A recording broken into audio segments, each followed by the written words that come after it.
बच्चों का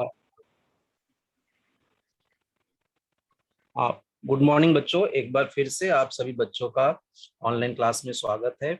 बच्चों, जैसा कि आपको पता है कि हम लोग साइंस 1 की पढ़ाई कर रहे थे और आज मैं आप लोगों का जो पहला चैप्टर था गति के नियम, उसका पुनरावर्तन करना हमारा पढ़ के हो गया है। इसका सिर्फ हमको इसका पुनरावर्तन करना है। तो पुनरावर्तन करते टाइम हम इतने डिटेल्स में नहीं जाएंगे। सिर्फ जो चीजें कहीं आप भूल गए होंगे, कुछ डाउट रहा होगा, तो उसको हम लोग दूर करेंगे। आपकी शंका जो भी रहेगी उसको दूर करेंगे। तो जैसा कि बच्चों इस चैप्टर में हम लोग ने देखा था कि गति के नियम, इसके अंदर हमको जो पढ़ना था वो घटक दिए हुए थे: गति, विस्थापन और न्यूटन के गति संबंधी नियम और समीकरण तथा त्वरण के बारे में। तो बच्चों, जैसा कि गति, हमने पता है कि कोई भी चीज, जैसे जहाज उड़ रहा है, पंक्षी उड़ रहे हैं, या कोई व्यक्ति एक स्थान से दूसरे स्थान जा रहा है, या गाड़ी कोई चल रही है, अर्थात इसमें क्या है? गति है। तो गतिशील पिंड का अर्थ होता है जब कोई पिंड अपने चारों ओर के पिंडों के संदर्भ में अपना स्थान परिवर्तन कर रहा होता है, तो हम कह सकते हैं कि वह पिंड क्या है? गतिशील है। जैसे पंछी उड़ती है, पंछी उड़ती है अर्थात क्या करती है? अपने पंखों को एक स्थान से दूसरे, ऊपर नीचे करती है। तो स्थान परिवर्तन, जब तक स्थान परिवर्तन नहीं होगा, हम कहते हैं कि गति नहीं है। तो जब कोई पिंड अपने चारों ओर के पिंडों के संदर्भ में अपना स्थान परिवर्तित कर रहा होता है, तो हम कहते हैं वह पिंड क्या है? गतिशील। स्थिर पिंड क्या होता है? यदि पिंड अपने चारों ओर के पिंडों के संदर्भ में अपना स्थान परिवर्तित न करे, तो हम कहते हैं कि वह स्थिर है। जैसे रुकी हुई रेलगाड़ी। यहाँ पे कुछ चित्र दिए हैं बच्चों, जैसे कि आप देख रहे हैं कि इस चित्र में पंछी उड़ रही है। यहाँ पे पंछी उड़ रही है अर्थात अपने पंखों को फड़फड़ा रही है, ऊपर नीचे कर रही है, अर्थात क्या है? गति कर रही है। यहाँ पे आप देखेंगे पेड़ पौधों के जो पत्ते होते हैं, पत्ते भी गति करते हैं। पत्ते भी जब हवा चलती है तो यहाँ वहां ऊपर नीचे अपना स्थान परिवर्तन करते हैं। चलती हुई रेलगाड़ी, यह भी गतिशील है। अब यहाँ पे जैसे पहाड़ दिखाया हुआ, पहाड़ गति नहीं कर रहा, पहाड़ एक जगह स्थिर है, तो यह स्थिर पिंड कहलाएगा। तो गति का अर्थ होता है कि अपने चारों ओर के पिंड के संदर्भ में स्थान परिवर्तन करना, उसे हम कहते हैं गति। अब बच्चों, इसमें दूसरा टर्म हम लोग ने देखा था विस्थापन और दूरी। विस्थापन और दूरी में बहुत ही छोटा सा अंतर है। कभी कभी हम इस पे बहुत कंफ्यूज रहते हैं कि दूरी भी वही है, विस्थापन भी वही है, लेकिन यहाँ पे बहुत ही छोटा सा अंतर है जो मैं आपको बताता हूँ कि दूरी क्या होती है। दूरी का अर्थ होता है कि दो बिंदुओं के बीच गतिशील रहने पर पिंड द्वारा प्रत्यक्ष रूप से तय किया गया पथ। जैसे आप एक जगह से चलना स्टार्ट करते हैं और जितनी रास्ता आप तय करते हैं, जितना रास्ता चलते हैं, उससे हम कहते हैं दूरी। जबकि विस्थापन का अर्थ होता है कि प्रारंभ बिंदु जहां से स्टार्ट किए हैं और अंतिम बिंदु के बीच की न्यूनतम दूरी, कम से कम दूरी, उसे हम लोग कहते हैं विस्थापन। हम लोग इसका एक उदाहरण देखेंगे, जैसे कि यहाँ पे आपको चित्र में दिखाई दे रहा होगा कि शीतल और प्रशांत का यहाँ पे घर दिखाया गया है। ये शीतल और प्रशांत का ये घर है। अब शीतल और प्रशांत को जब विद्यालय जाना रहता है, तो वो लोग क्या करते हैं, किस रूट से जाते हैं? शीतल और प्रशांत पहले वो लोग जाते हैं संगीता का घर, जो कि 500 मीटर की दूरी पर है, संगीता का घर। उसके बाद संगीता के घर से वो लोग अपने विद्यालय जाते हैं, जो कि 1200 मीटर की दूरी पर है। तो इनके द्वारा, शीतल और प्रशांत के द्वारा कितना रास्ता तय किया गया? ये 500 और प्लस इधर का 1200 प्लस 1200, तो टोटल इन लोग ने दूरी तय किया 1700। ये दूरी हो गई। लेकिन एक रास्ता और है जो कि शीतल और प्रशांत के घर से 1300 मीटर की दूरी पर स्थित है। तो ये 1700 जो मीटर है, यह दूरी है। जबकि प्रारंभ बिंदु कौन सा है? इनका घर है। और अंतिम बिंदु कौन सा है? विद्यालय है। इसके बीच की जो न्यूनतम दूरी है वो है 1300 मीटर। तो यह जो 1300 मीटर है, इसे हम लोग कहते हैं विस्थापन। और यह जो उन्होंने 1700 मीटर चल के गए हैं, इसे हम लोग कहते हैं दूरी। तो विस्थापन का अर्थ होता है प्रारंभ बिंदु से अंतिम बिंदु के बीच की न्यूनतम दूरी को हम लोग कहते हैं विस्थापन। इस बात को आप लोग को ध्यान में रखना है। आगे बढ़ते हैं बच्चों, हम लोग देखते हैं विस्थापन को थोड़ा सा और हम लोग क्लियर करेंगे इस उदाहरण के द्वारा। समझो कि यहाँ पे ए के पास से कोई बच्चा चलना स्टार्ट करता है और यहाँ से चल करके वो वापस चलते चलते चलते चलते वो वापस फिर से आके ए पे रुक जाता है। अब इसकी दूरी कितनी होगी? जैसा कि यहाँ पे दिखाया गया है, समझो कि यह 100 मीटर त्रिज्या वाला वृत्ताकार मैदान है। तो इसकी दूरी निकालने के लिए अर्थात हम लोग वृत्त की परिधि निकाल देंगे तो उसकी दूरी निकल जाएगी। तो वृत्त की परिधि का सूत्र क्या होता है? 2 पाई आर। तो 2 पाई का मान 3.14 और त्रिज्या दिया हुआ है 100। तो यहाँ हम गुणा कर देंगे तो 6.28 गुणे 100, और जब 100 का गुणा कर देंगे तो आ जाएगा 628 मीटर। अर्थात उसके द्वारा 628 मीटर यह दूरी तय किया गया, दूरी। परंतु विस्थापन कितना हुआ? विस्थापन क्या होगा? जहां से चल रहा है और वहां जहां रुक रहा है, अंतिम प्रारंभ बिंदु और अंतिम बिंदु। तो हम लोग देखते हैं कि इसका प्रारंभ बिंदु ए से स्टार्ट है और अंतिम बिंदु भी ए ही है। तो इसका अर्थ है विस्थापन क्या होगा? शून्य होगा। परंतु दूरी शून्य नहीं होगी, दूरी कितनी आएगी? 628 मीटर। वैसे एक उदाहरण यहाँ पे और दिया हुआ है कि कोई कार है, यह कार क्या करती है कि पी बिंदु से क्यू बिंदु की तरफ 360 मीटर जाती है और पुनः वापस क्यू से पी की तरफ फिर 360 आती है। तो 360 जाना और 360 वापस आना, ये दोनों हम करेंगे तो ये 720 जो आएगा यह दूरी है। विस्थापन क्या होगा? ये जहां से चली थी वापस वहीं पे कार आके रुक गई तो विस्थापन होगा शून्य। तो ये दूरी और विस्थापन के लिए कुछ उदाहरण थे जिससे कि आपके जो शंका है वो दूर होगी कि दूरी क्या होता है और विस्थापन क्या होता है। बच्चों आगे चाल और वेग दिया है, ये भी एक जैसे ही दिखता है, स्पीड एंड वेलोसिटी। चाल का अर्थ या स्पीड का अर्थ हम लोग जानते हैं। स्पीड अर्थात कि जैसे कोई बहुत तेज गति से चला रहा है, कितना स्पीड बाइक में जा रही थी, कितनी स्पीड में कार जा रही थी। तो स्पीड का अर्थ जो आप समझ रहे हो, गति, या वो वही चीज है। लेकिन इसके अगर हम लोग वैज्ञानिक भाषा में डिफाइन करेंगे तो किसी पिंड द्वारा इकाई समय में तय की गई दूरी को उस पिंड की चाल कहते हैं। समझो कि आप और आपकी बहन घर से निकलते हैं, स्कूल जाना है और 500 मीटर की दूरी पे स्कूल है। आप 5 मिनट में स्कूल पहुंचते हैं और आपकी बहन 10 मिनट में स्कूल पहुंचती है। तो इसका अर्थ क्या हुआ कि आपने 500 मीटर की दूरी को 5 मिनट में तय किया और आपकी बहन ने 500 मीटर की दूरी को 10 मिनट में तय किया। तो किसकी चाल तेज हुई?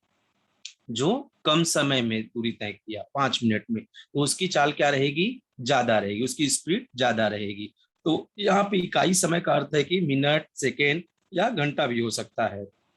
तो चाल का अर्थ होता है कि किसी पिंड द्वारा इकाई समय में तय की गई दूरी को, जो दूरी तय करते हैं उसको हम कहते हैं चाल। जबकि वेग जो होता है यह किसी पिंड द्वारा इकाई समय में एक ही दिशा में तय की गई दूरी को वेग कहते हैं, या इकाई समय में होने वाले विस्थापन को वेग कहते हैं। इसका हम लोग फॉर्मूला देख लेंगे, फॉर्मूला से आपको समझ में आ जाएगा कि इसमें क्या अंतर है। तो यहाँ पे बच्चों हम लोग देखते हैं कि चाल बराबर क्या होता है। तो चाल बराबर होता है तय की गई दूरी और बटे समय, तय की गई दूरी बटे समय, यह चाल होता है। जबकि वेग बराबर क्या होता है? विस्थापन बटे समय।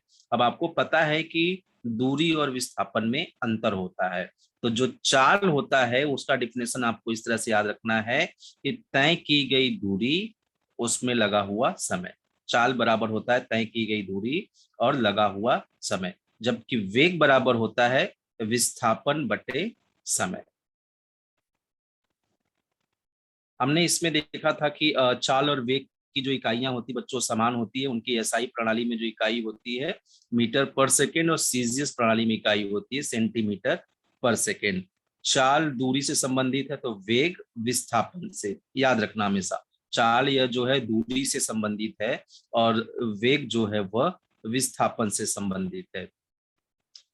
इसमें फिर बच्चों हम लोग ने देखा था कि एक रेखी, एक समान और असमान गति, यहाँ पे इसको ज्यादा हमको समझने की जरूरत नहीं है, समझाने की जरूरत नहीं है। आप लोग अगर इसको रीड भी करेंगे तो भी समझ में आ जाएगा कि एक रेखी गति का अर्थ होता है कि किसी पिंड द्वारा एक ही सरल रेखा में की जाने वाली गति को एक रेखी गति कहते हैं। कोई पिंड या कोई वस्तु है जो सीधी सरल रेखा में, एक ही रेखा में चली जा रही है, तो एक ही रेखा में होने वाली गति को हम लोग कहते हैं एक रेखीय गति कहते हैं। एक समान गति क्या होती है? यदि पिंड द्वारा समान समय में समान दूरी तय की जाती है तो उस गति को हम लोग कहते हैं एक समान गति।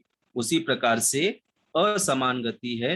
असमान गति का अर्थ होता है कि यदि पिंड द्वारा समान समय में असमान दूरी तय की जाती है तो उस गति को हम लोग कहते हैं असमान गति। एक समान गति अर्थात कि समझो 5 मिनट में आप भी 500 मीटर गए और दूसरा आपका दोस्त है वो भी 5 मिनट में 500 मीटर गया, तो आप दोनों ने समान दूरी समान समय में तय किया, इसे हम लोग कहते हैं एक समान गति। और असमान गति क्या होती है कि यदि पिंड द्वारा समान समय में असमान दूरी तय करते हैं। समझो कि आप 5 मिनट में 500 मीटर गए और आपका दोस्त 5 मिनट में 700 मीटर गया, तो उसने 5 मिनट में 700 मीटर तय किया, आपने 5 मिनट में 500 मीटर तय किया। तो ये समय तो समान था लेकिन दूरी असमान थी, आपने 500 किया, उस आपके दोस्त ने 700 मीटर किया। तो इसको हम लोग सिर्फ रीड कर लेंगे तो भी हमको समझ में आ जाएगा कि एक रेखीय गति क्या होता है, एक समान गति क्या होता है और असमान गति क्या होता है। आगे आता है बच्चों त्वरण, एक्सीलरेशन इसे कहते हैं। त्वरण का अर्थ जैसे कि हम लोग बाइक चलाते हैं या कोई गाड़ी चलाते हैं तो वहां पे एक एक्सीलरेटर रहता है, हमारे राइट हैंड के साइड में एक्सीलरेटर रहता है, और हम लोग जब बाइक की गति को तेज करनी रहती है तो एक्सीलरेटर को दबाते हैं जिससे कि बाइक क्या हो जाती है, तेज होता है, एक्सीलरेट हो जाती है। तो वही चीज यहाँ पे भी है कि त्वरण का अर्थ होता है वेग परिवर्तन की दर को हम त्वरण कहते हैं।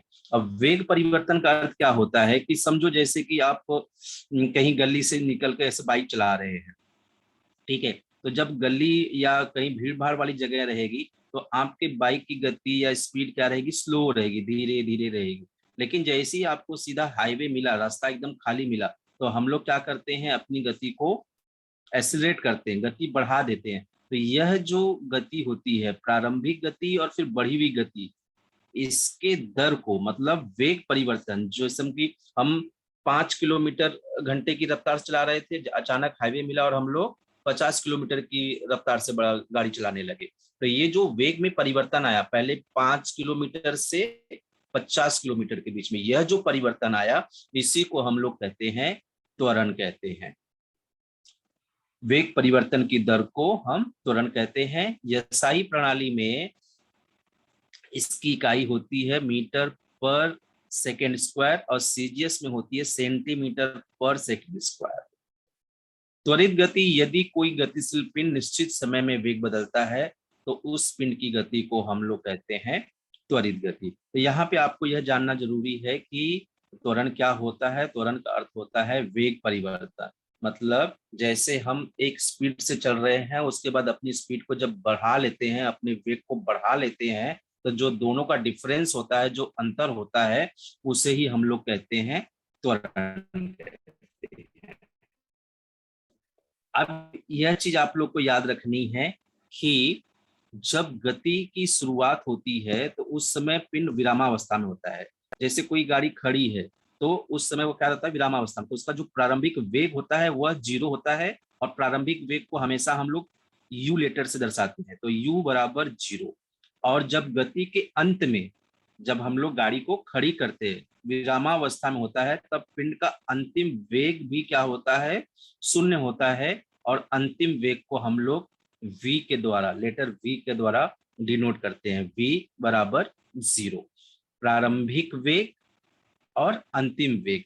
प्रारंभिक वेग कब 0 होता है, जब गाड़ी विरामावस्था में होती है, और अंतिम वेग कब 0 होता है, जब गति के अंत में पिंड विरामावस्था में होती है, मतलब दोनों टाइम में स्थिर रहती, खड़ी रहती है, तब उनका वेग क्या होता है, शून्य होता है। प्रारंभिक वेग को हम लोग u से डिनोट करते हैं और अंतिम वेग को हम लोग लेटर v से डिनोट करते हैं। अब ये जो त्वरण होता है बच्चों, ये भी 3 प्रकार का होता है, धनात्मक त्वरण, ऋणात्मक त्वरण और शून्य त्वरण। धनात्मक त्वरण क्या होता है, जब किसी पिंड का वेग बढ़ता है, जब किसी पिंड का जो वेग है वह बढ़ता है, तो त्वरण को हम लोग कहते हैं धनात्मक त्वरण, और यह त्वरण वेग की दिशा में होता है। ऋणात्मक त्वरण क्या होता है, जब किसी वस्तु का वेग कम होता है, तब त्वरण ऋणात्मक होता है। ऋणात्मक त्वरण को अवत्वरण या मंदन भी कहते हैं। यह वेग की विपरीत दिशा में होता है, इसे हम लोग कहते हैं ऋणात्मक।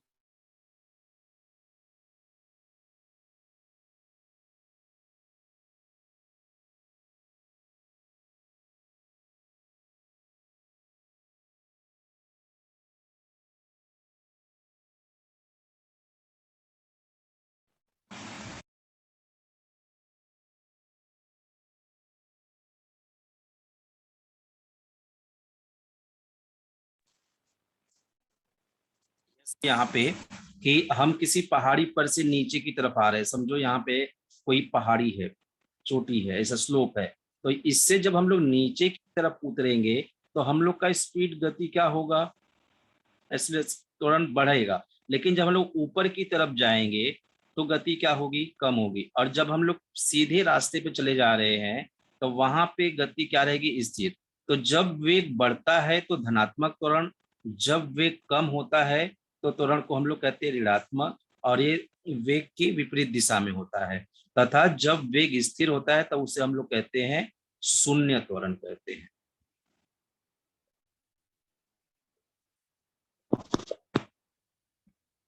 इसके बाद आगे बच्चों लोग देखेंगे कि अभी हम लोग ने यहाँ पे त्वरण तक देखा है।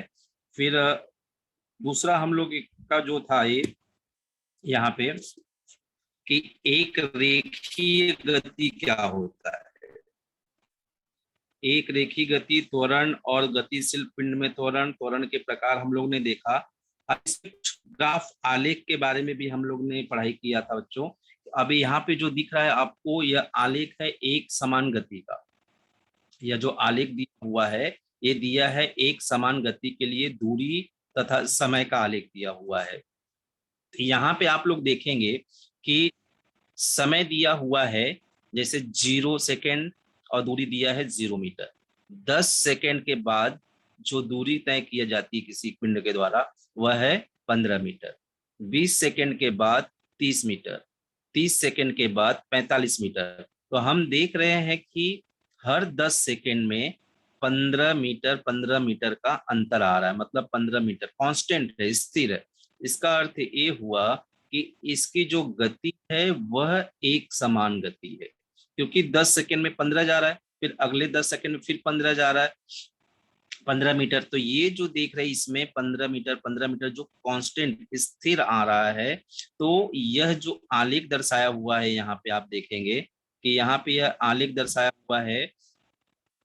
यहाँ पे ये है हमारा समय, और यहाँ पे दिया हुआ है दूरी। तो 10 सेकेंड में यहाँ पे हम लोग देख रहे हैं कि यह 15 मीटर जा रहा है। फिर 20 सेकेंड में हम लोग देख रहे हैं कितना जा रहा है, 30 मीटर जा रहा है। और 30 सेकेंड में देख रहे हैं कि 45, अर्थात एक कांस्टेंट। तो यह जो आलेख है, यह आलेख दर्शाता है कि पिंड समान समयावधि में समान दूरी तय करता है, उसे हम लोग कहते हैं एक समान गति कहते हैं। उसी तरह से असमान गति का भी आलेख यहाँ पे दर्शाया गया बच्चों। तो यहाँ पे आप लोग देखेंगे इसके अंदर कि 5 सेकेंड में 7 मीटर की दूरी तय करता है, 10 सेकेंड में 12 मीटर की दूरी करता है, और 15 सेकेंड में 20 मीटर। अब यहाँ पे दूरी में आप अंतर देखेंगे तो यहाँ पे आप पाएंगे कि 7 के बाद अगले 5 सेकेंड में वह 5 मीटर की दूरी करता है। फिर अगले 5, मतलब 10 से जब 15 सेकेंड हो जाता है तब वह 8 मीटर की दूरी तय करता है। मतलब एक स्थिर स्पीड से नहीं चल रहा है, इसकी जो गति है वह स्थिर नहीं है। तो यह जो आलेख यहाँ पे दर्शाया गया है, यह आलेख दर्शाता है कि पिंड समान समयावधि में, यहाँ पे समय देखो कांस्टेंट है 5, 10, 15, 20, लेकिन जो दूरी है वह क्या है, असमान है, दूरी बराबर नहीं है, तो इसे हम लोग कहते हैं असमान दूरी। बच्चों इसमें गति संबंधी समीकरण बहुत ही इंपॉर्टेंट है, जिसको कि हम लोग को अच्छे से समझना है और पढ़ना है। और यहाँ पे जो समीकरण दिखाए गए हैं, यहाँ पे आपको 3 समीकरण दिखाए गए हैं। पहला लिखा हुआ है, आप देखेंगे कि v बराबर u प्लस ए टी, यह वेग समय संबंध दर्शाता है। v बराबर u प्लस ए टी, यह वेग समय संबंध दर्शाता है। s बराबर U T plus 1/2 eighty square, यह विस्थापन समय संबंध दर्शाता है। और वी स्क्वायर बराबर यू स्क्वायर प्लस 2as, यह विस्थापन और वेग संबंध दर्शाता है। बच्चों हम लोग आलेख की सहायता से ये समीकरण को प्राप्त कर सकते हैं। तो हम लोग देखते हैं कि किस प्रकार से हम लोग आलेख ग्राफ से भी हम लोग इस समीकरण को प्राप्त कर सकते हैं। तो ये पहला जो समीकरण दिया हुआ है v बराबर u प्लस ए टी, इसे हम लोग कहते हैं गति संबंधी प्रथम समीकरण। यहाँ पे आप लोग ग्राफ को देखिए, ग्राफ को याद रखना है, यही ग्राफ तीनों समीकरण में काम आएगा, इसका डायग्राम आपको याद रखना है। तो यहाँ पे हम लोग देखते हैं कि ये दिखाया हुआ है कि यह जो ग्राफ है, यहाँ पे एक्स एक्सिस पे हम लोग ने टाइम लिया हुआ है, समय लिया है, और यहाँ पे वाई एक्सिस पे हम लोग ने वेग को लिया है, वेलोसिटी को लिया हुआ है। और यह जो ओडी है, ओडी ओडी यह पिंड का प्रारंभिक वेग है, और प्रारंभिक वेग को हम लोग किससे दर्शाते हैं, यू से। तथा ओ सी, ओ से लेकर के सी, यह अंतिम वेग है, इसे हम लोग यहाँ पे देखो दर्शाए हैं ओ सी को वी से। और ओ ई समय, उसको हम लोग ने दर्शाया हुआ है टी से, लेटर टी से। तो यहाँ पे यह आपको ध्यान देना है कि जो ओडी है वो प्रारंभिक वेग है, उसे लेटर यू से दर्शाया है। जो ओसी है वो अंतिम वेग है, उसे लेटर वी से दर्शाया है। और ओ ई को हम लोग ने समय टी दर्शाया है। यहाँ पे जो ओ ई है इसको हम लोग ने टी से दर्शाया है। तो बच्चों इसमें हम लोग इस पिंड की दूरी कैसे ज्ञात कर सकते हैं। अब आपको पता है कि त्वरण, त्वरण बराबर होता है पिंड का अंतिम वेग बटे समय। अंतिम वेग अर्थात कि वेग परिवर्तन की दर बटे समय। तो वेग परिवर्तन क्या हुआ, अंतिम वेग माइनस प्रारंभिक वेग। अब यहाँ पे आप लोग को मैंने बताया कि अंतिम वेग क्या था, ओसी, और प्रारंभिक क्या था, ओडी था। सी, इसलिए सी डी बराबर, अब ए ओसी माइनस ओडी करेंगे तो यहाँ पे आएगा सी डी। कैसे आएगा सी डी, हम लोग यहाँ पे देखते हैं, एक बार फिर से ग्राफ को देखते हैं। यहाँ पे आप देखोगे कि यह दिया है ओडी, जिसका मान है यू। उसके बाद अंतिम वेग दिया है ओसी, ओसी वो अंतिम वेग है। तो जब हम लोग ओसी में से, मतलब अंतिम वेग में से ओसी माइनस ओडी को घटा देंगे, ओडी को घटा देंगे तो क्या बच जाएगा, पूरे में से, यहाँ ओसी में से हम लोग इतने को घटा देंगे तो क्या बच जाएगा हमारा सी डी, ये बच जाएगा सी डी। तो इसीलिए ओसी माइनस ओडी बराबर वहां पे आया है सी डी। तो यहाँ पे हम लोग देखते हैं कि त्वरण बराबर होता है अंतिम वेग माइनस प्रारंभिक वेग बटे समय। वेग परिवर्तन की दर, मतलब वेग में जो परिवर्तन हुआ है, बटे समय।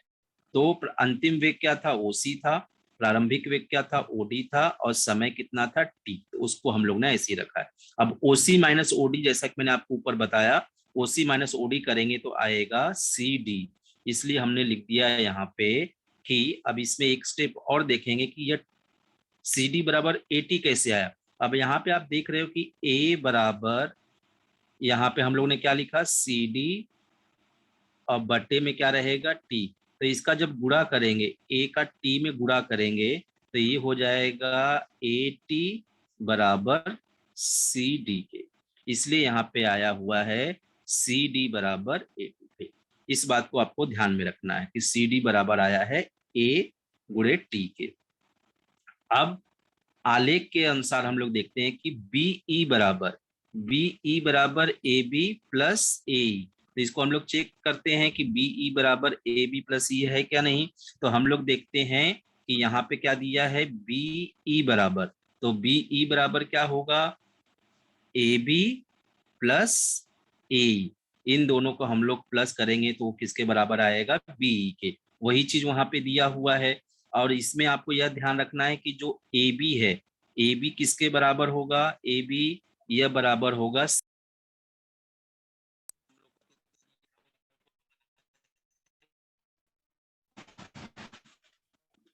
AB बराबर होगा CD के। CD का मान हम लोगों ने निकाला 80। तो यहाँ पे हम लोग देखते हैं,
पहले समीकरण के बारे में हम लोग ने पढ़ रहा है यहाँ पे। तो हमने देखा कि जो आगे बनाया हुआ था, हम लोग थे यहाँ पे BE बराबर, यहाँ पे दिया हुआ है AB प्लस AE, मैंने आपको ऊपर बताया। अब BE की जगह पे हम लोग रखेंगे V, उसका मान V रखेंगे। और AB बराबर CD है तथा AE बराबर OD है। अब यहाँ पे CD का मान हम लोग ने ऊपर निकाला था, कितना था, 80 आया था। और OD जो है वो U है। तो V बराबर 80 प्लस U, या इसे हम लोग लिखते हैं V बराबर U प्लस 80। थोड़ा सा डिस्टरबेंस हुआ तो बच्चों मैं वापस से एक बार इसको बता देता हूँ। एक को समझ लेंगे, बाकी जो समीकरण दिए हैं जैसे ग्राफ से हमको क्या करना है, निकालना है समीकरण को। तो इसमें हम लोग देखते हैं कि यह जो समीकरण, यह जो ग्राफ दिया हुआ है, वह दिया है समय तथा वेग का ग्राफ दिया हुआ है। इसमें आपको यह चीज ध्यान रखनी है कि जो प्रारंभिक वेग है, किसी इस पिंड का प्रारंभिक वेग है, वह है ओडी द्वारा, ओडी प्रारंभिक वेग है। और उसको हम लोग प्रारंभिक वेग से को यू से दर्शाते हैं। तथा अंतिम जो वेग है वो है ओसी, लास्ट तक ओसी, उसे हम लोग वी से डिनोट करते हैं। तथा जो समय है ओ ई, उसे हम लोग टी से डिनोट करते हैं। इसके बाद हमने यहाँ पे देखा कि त्वरण ए बराबर क्या होता है, वेग परिवर्तन की दर बटे समय। तो वेग परिवर्तन अर्थात अंतिम वेग माइनस प्रारंभिक वेग। तो अंतिम वेग क्या था, ओसी था हमारा, और माइनस ओडी वो क्या था, प्रारंभिक वेग बटे टी। तो यहाँ पे ओसी माइनस सी डी करेंगे तो आता है हमारा सी डी। जब ओसी माइनस ओडी करेंगे तो उसका आता है सी डी। तो सी डी बराबर ए और टी का ये जो गुणा कर दिया हम लोग ने, सी डी बराबर आ गया ए टी। फिर ग्राफ में हम लोग देखते हैं कि बीई बराबर होता है ए बी प्लस ए, इसलिए, और बीई वो ओसी के बराबर है, इसलिए उसका मान दिया हुआ है वी। और C D plus OD, C D बराबर होगा ए बी, क्योंकि वह आयत बना हुआ है। और ए बराबर होगा ओडी के। तो सी डी का मान हम लोग ने निकाला था 80, और ओडी वह है यू, प्रारंभिक वेग यू, इसलिए v बराबर u प्लस ए डी। तो यह गति संबंधी हमारा पहला समीकरण है, जिसको कि हम लोग ने आलेख के द्वारा देखा। इसी तरह से बच्चों गति संबंधी दूसरा समीकरण भी है, जैसा कि आपको यहाँ पे इस आकृति में दिख रहा होगा। ग्राफ को मैंने आपको ऑलरेडी पहले ही समझा चुका हूं कि इसमें जो ओडी है वह प्रारंभिक वेग है, उसे यू से डिनोट करते हैं, तथा ओसी को अंतिम वेग है, उसे हम लोग वी से डिनोट करते हैं, और समय जो नीचे दिया हुआ उसे हम लोग टी से डिनोट करते हैं। तो इस आकृति में बच्चों की किसी पिंड के द्वारा तय की दूरी को हम लोग चतुर्भुज जो डी ओ ई बी दिया हुआ है, यह डी ओ ई बी, इस चतुर्भुज का क्षेत्रफल निकाल करके भी हम लोग ज्ञात कर सकते हैं कि वह पिंड कितनी दूरी तय किया। तो अब इस चतुर्भुज का क्षेत्रफल निकालने के लिए हम लोग को क्या करना पड़ेगा, इसमें दो चीजों का क्षेत्रफल निकालना पड़ेगा। एक तो यह जो आयत दिया हुआ है, तो यह आयत का क्षेत्रफल निकाल लेंगे, और इस त्रिभुज का क्षेत्रफल निकाल लेंगे, तो हमको इस पूरे चतुर्भुज का क्षेत्रफल मिल जाएगा। तो आयत कौन सा दिया हुआ है, डी ओ ई, आयत डी ओ ई का क्षेत्रफल, डी ओ ई का क्षेत्रफल, और त्रिभुज डी ए बी का क्षेत्रफल। तो आयत का क्षेत्रफल क्या होता है, लंबाई गुणे चौड़ाई। तो इसमें जो लंबाई दी हुई है वह कितनी है, ओ ई, और चौड़ाई ए ई। तो यहाँ पे हम लोग लिख दिया एस बराबर ए ई गुणे ओ ई।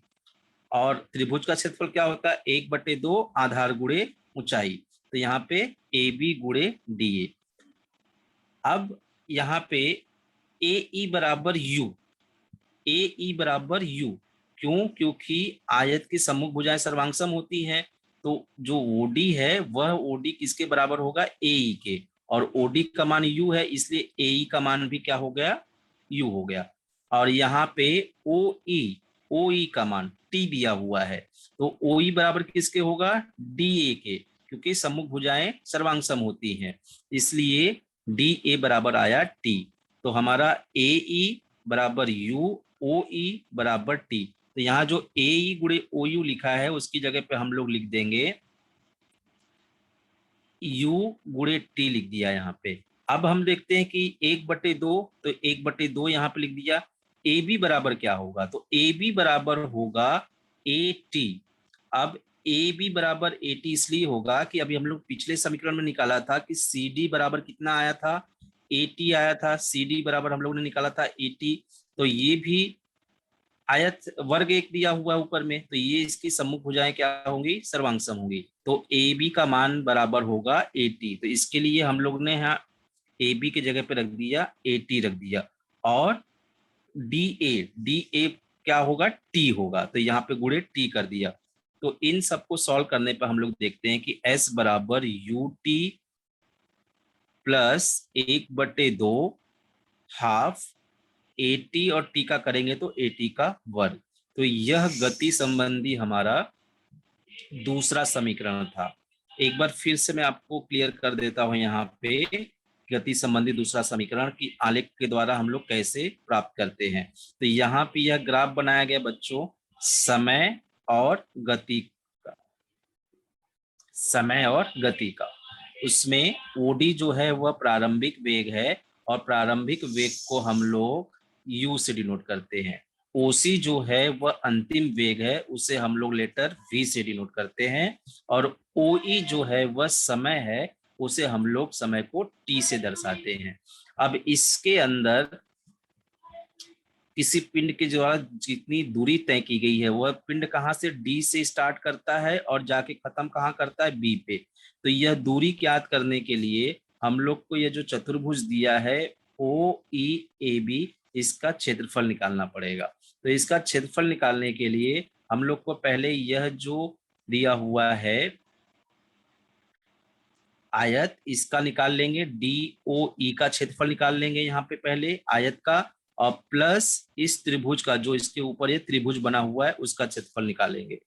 तो हम लोग यहाँ पे लिख देते हैं कि डी चतुर्भुज डी ओ ई बी का क्षेत्रफल बराबर आयत डी ओ ई का क्षेत्रफल और त्रिभुज डी ए बी का क्षेत्रफल। तो आयत का क्षेत्रफल होता है लंबाई गुणे चौड़ाई, इसलिए ए ई गुणे ओ ई प्लस त्रिभुज का 1/2 आधार गुणे ऊंचाई ए बी गुणे डी ए। अब इसमें ए ई यह यू होगा, क्यों, क्योंकि यह जो आयत दिया है उसकी सम्मुख भुजाएं क्या होती है, सर्वांगसम होती है, इसलिए ए ई बराबर ओडी के होगा, तो ओडी यह हमारा प्रारंभिक वेग था यू, तो ए बराबर यू होगा, और ओई होगा टी, तो जितना ओई होगा उतना ही यहाँ पे डी ए भी होगा, क्योंकि दोनों आयत की सम्मुख भुजाएं हैं, इसलिए इसका मान आ गया टी। तो यहाँ पे ए ई और ओ ई की जगह हम लोग ने u और t रख दिया, तो यहाँ पे हम लोग ने u और t रख दिया। अब 1/2 उसको वैसे ही लिख दिया। ए बी का मान आएगा ए टी, क्योंकि ए बी जो है वह सी डी के सर्वांग सम होगी, वर्ग दिया हुआ है, तो यह इसके सर्वांग सम होगी। तो हम लोग ने निकाला था सी डी बराबर आया था ए टी, और डी ए बराबर होगा ओ ई के, तो उसका मान दिया हुआ है टी, इसलिए यस बराबर U T plus half of A T square. यह गति संबंधी हमारा दूसरा समीकरण था। तो इसी प्रकार बच्चों हम लोग गति समीकरण भी सोच सकते हैं। ग्राफ वही है जैसा हम लोग ने तीनों का दिखा था, ग्राफ समान रहेगा, सिर्फ यहाँ पे जो समीकरण निकालने हैं उसके लिए अलग अलग क्षेत्रफल का हम लोग को प्रयोग करना पड़ता है। तो यहाँ पे हम लोग देखते हैं कि गति संबंधी तीसरा समीकरण ज्ञात करने के लिए बच्चों हम लोग को क्या करना पड़ेगा कि यह जो चतुर्भुज है, समलंब चतुर्भुज है डी ओ ई बी का, इसका क्षेत्रफल निकालना पड़ेगा। तो समलंब चतुर्भुज का क्षेत्रफल जो होता है वो होता है 1/2 समांतर भुजाओं का योगफल गुणे समांतर भुजाओं के बीच की लंब दूरी। अर्थात जो समांतर भुजा है, तो इसमें समांतर भुजा कौन सी है, यह ओडी समांतर है बीई के, और उसके बीच की जो दूरी है वो है ओई। तो यहाँ पे हम लोग लिख देंगे 1/2 ओडी गुणे बी, ये समांतर भुजाओं का योग हो गया, गुणे उनके बीच की दूरी ओ ई, इसलिए यहाँ पे हम लोग ने दिया कि गुणे ओ ई। अब इसका मान रख देंगे हम लोग, तो 1/2 ओडी का मान यू, बीई का मान भी, और ओई का मान टी। तो इसका मान यहाँ पे हम लोग ने रख दिया एस बराबर 1/2 गुणे यू प्लस भी इंटू टी। अब हम लोग को मालूम है बच्चों कि ए बराबर त्वरण बराबर होता है v माइनस यू बटे टी। ठीक है, ये हमेशा आप लोग को याद रखना है, v माइनस यू बटे टी। v मतलब अंतिम वेग, u मतलब प्रारंभिक वेग, t अर्थात समय, वेग परिवर्तन की दर को हम लोग त्वरण कहते हैं, तो यह याद रखना है। तो यहाँ से हम लोग ने t का मान निकाल लिया, a आ गया इसके बटे में, v माइनस यू बटे ए, t का मान आ गया। अब इस t के जगह पे सिर्फ यह आपको मान रख देना है, तो 1/2 u प्लस भी, और ये जो t के जगह पे हम लोग को v माइनस यू बटे ए रख देना है। तो हम लोग देखते हैं कि जो a है उसका गुणा अगर यहाँ पे कर लेंगे और 2 का गुणा कर लेंगे, 2 और a का गुणा s में करेंगे तो ये हो जाएगा 2as बराबर u प्लस भी और v माइनस यू। तो a plus B, A minus B के अनुसार क्या हो जाता है, v square minus U square, इसलिए v स्क्वायर बराबर यू स्क्वायर प्लस 2as, यहाँ पे u के एक साइड में लेके आए। तो यह गति संबंधी हमारा तीसरा समीकरण था। अब बच्चों इसके अंदर हम लोग को ने और पढ़ा था कि एक समान वृत्ताकार गति, एक समान वृत्ताकार गति क्या होती है, जब कोई पिंड एक समान चाल से वृत्ताकार पथ पर जाता है तो उस गति को एक समान वृत्ताकार गति कहते हैं। जैसे घड़ी की सुइयां हैं, एक वृत्ताकार गति में गति करती है, या फिर साइकिल का पहिया जो होता है घूमता है तो वह एक समान गति करता है या वृत्ताकार गति करता है। तो वृत्ताकार गति कैसे निकालते हैं, तो वृत्ताकार गति में गतिशील पिंड टी समय के पश्चात अपने मूल स्थान पर पुनः आता है, तो पिंड की चाल को हम लोग इस सूत्र के द्वारा निकालते हैं, चाल बराबर परिधि बटे समय। अब वृत्ताकार है तो इसकी परिधि क्या हो जाएगी, 2πr, तो v बराबर 2πr समय t, 2πr बटे t। जब आपको किसी वृत्ताकार पिंड की गति निकालनी पड़ेगी, समझो कि वह t सेकंड के बाद अपने मूल स्थान जहां से चला वहां पे आता है, तो उसको निकालने के लिए हम लोग को सूत्र उपयोग करते हैं, चाल बराबर परिधि बटे समय का। यह एक समान वृत्ताकार गति दिखाया बच्चों। और आगे हम लोग देखेंगे संतुलित बल तथा असंतुलित बल। संतुलित बल क्या होता है, जब किसी वस्तु या पिंड के दोनों सिरों पर समान परिमाण वाला बल प्रयुक्त हो तो उस बल को संतुलित बल कहते हैं। जैसे हम लोग रस्सा खींच करते हैं, समझो कि रस्सा खींच करने के लिए 3 जन एक साइड है, 3 जन एक साइड है, दोनों सबका बल समान है, तो रस्सा ना इधर आएगा ना उधर जाएगा, वो अपनी जगह स्थिर रहेगा। अर्थात उसमें कौन सा बल लग रहा है, संतुलित, बैलेंस, दोनों साइड बराबर बराबर, संतुलित बल। तो जब किसी पिंड या वस्तु के दोनों सिरों पर समान परिमाण का बल प्रयुक्त होता है तो उसे संतुलित बल कहते हैं। अब अगर समझो कि एक साइड 2 जन है, एक साइड 4 जन खींच रहे हैं, तो जो 4 जन का बल है वो ज्यादा होगा, तो दूसरे सिरे पे ज्यादा बल लग रहा है, तो इस बल को हम लोग कहते हैं असंतुलित बल। जब किसी वस्तु या पिंड के दोनों सिरों पर असमान परिमाण वाला बल प्रयुक्त हो तो उस बल को हम लोग कहते हैं असंतुलित बल। तो ये हमारा हो गया संतुलित बल और असंतुलित बल। इसके बाद बच्चों हम लोग देखेंगे यहाँ पे एक चीज और बचती है, और वो है न्यूटन के गति संबंधी नियम। तो जैसा कि आपको पहले ही बताया गया है कि न्यूटन के गति संबंधी 3 नियम थे। तो पहला नियम क्या कहता है न्यूटन का गति संबंधी, पहला नियम जो है वह है कि कोई भी पिंड अपनी गतिशील अवस्था या विरामावस्था में तब तक रहता है जब तक कि उस पर कोई बाह्य असंतुलित बल प्रयोग न हो। इसका अर्थ क्या होता है कि कोई भी वस्तु जिस अवस्था में है वह उसी अवस्था में रहेगी जब तक कि हम उस पर कोई बाह्य बल प्रयोग ना करते हैं। अगर समझिए कि कोई मोटर बाइक है, बस है, कार है, अगर वो गतिशील अवस्था में है, चल रही है, तो वो चलती ही रहेगी जब तक कि हम उसके ऊपर ब्रेक ना मारे। या समझो कि टेबल पे कोई वस्तु रखा है, डस्टर रखा है, बुक रखा है, तो वह डस्टर या बुक वह वहां पर तब तक रहेगा जब तक कि हम उसको उठाते नहीं है या कोई दूसरा बल नहीं लगता है। तो न्यूटन का गति संबंधी जो प्रथम नियम था वह यह कहता है कि कोई भी पिंड अपनी गतिशील अवस्था या विरामावस्था में तब तक रहता है जब तक कि उस पर कोई बाह्य असंतुलित बल नहीं लगाया जाता है।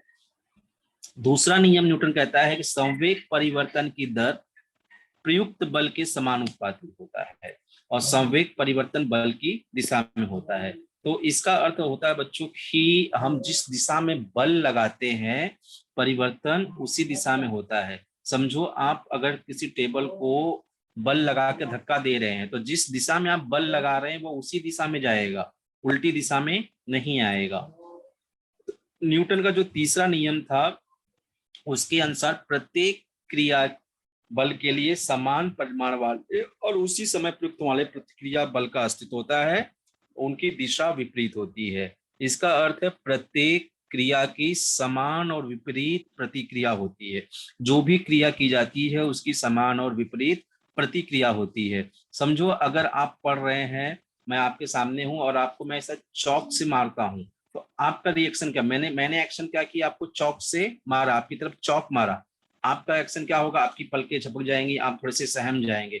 तो प्रत्येक क्रिया की समान और विपरीत प्रतिक्रिया होती है। इसका कुछ हम लोग यहाँ पे उदाहरण देखेंगे, जैसे कि आप देख रहे होंगे कि दो लोग के बीच में यहाँ पे बॉक्सिंग चल रहा है। तो एक जो बॉक्सर, पहला बॉक्सर वह इस दिशा में बल लगा रहा है जबकि दूसरा इस दिशा में, दोनों का क्रिया प्रतिक्रिया हो रहा है परंतु जो बल की दिशा है वह क्या है, विपरीत है। तो ये न्यूटन का गति संबंधी हमारा तीसरा नियम था। तीसरे नियम के आधार पे ही बंदूक से गोली चलाना या रॉकेट का प्रक्षेपण किया जाता है। अब इसमें बच्चों आता है संवेग अविनाशता का नियम। सबसे पहले आपको यह जानना है कि संवेग क्या होता है। यह द्रव्यमान गुणे द्रव्यमान गुणे गतिवेग होता है।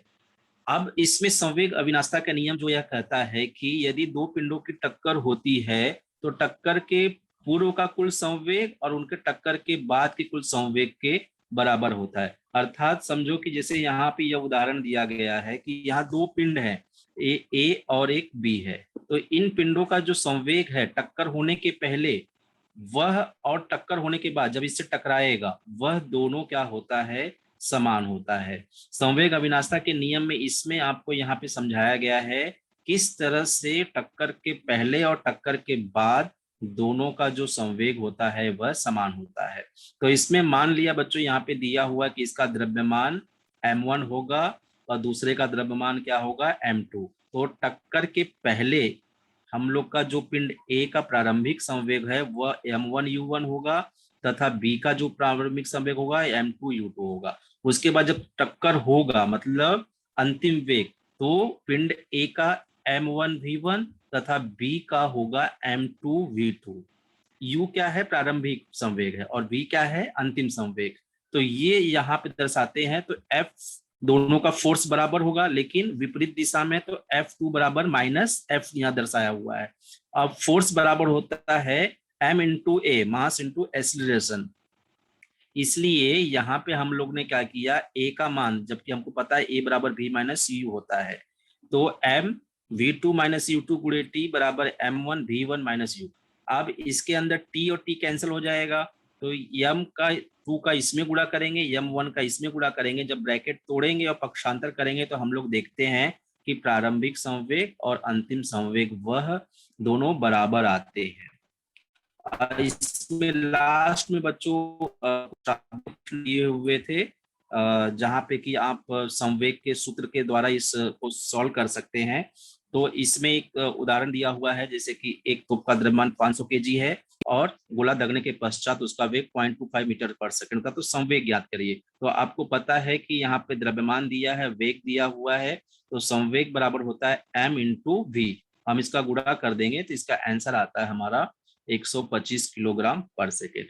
उसी तरह से दूसरा उदाहरण भी दिया हुआ है, हम लोग इस सूत्र के द्वारा मान रख करके इसको सॉल्व कर सकते हैं। तो बच्चों समय थोड़ा कम था, टॉपिक पूरा कवर करना था, इसलिए थोड़ा सा जल्दी जल्दी हुआ है।